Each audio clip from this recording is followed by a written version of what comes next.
নাৰিকলত 50টা হ'ল, কিয়নো 60টা হয় মোৰ, কাৰণ আজি এটা নাৰিকল সৰু আছিলে, সেইকাৰণে 50টা হ'ল। এয়া ৰুকনিত ৰুকি কেনেকৈ নাৰিকল লাড়ু ধুনীয়াকৈ বনাব পাৰি আপোনালোকক দেখাই আছোঁ। এতিয়া 2টা নাৰিকল লৈছোঁ। 2টা নাৰিকলত নাৰিকল দুটাৰ কুৰুকা দুটাই 2 কুৰুকা দিছোঁ।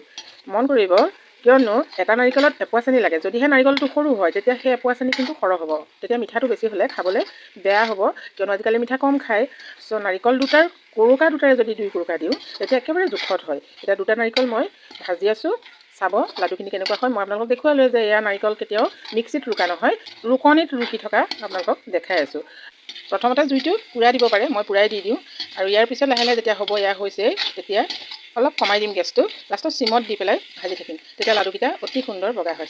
চাই থাকক আপোনালোকে লাডুকেইটা কেনেকুৱা হয়। ইতিমধ্যে হৈ গৈছে। খৰকৈ লৰাব লাগিব কিন্তু দেই, লাহে লাহে লৰালে নহ'ব, যিহেতু লাহে লাহে লৰালে লাগি যোৱাৰ সম্ভাৱনা থাকে। গতিকে হাতখন খৰকৈ লৰাব। আৰু এতিয়া হৈ গৈছে, লাডু বান্ধিম, আপোনালোকে চাই থাকক। নাৰিকলৰ লাড়ু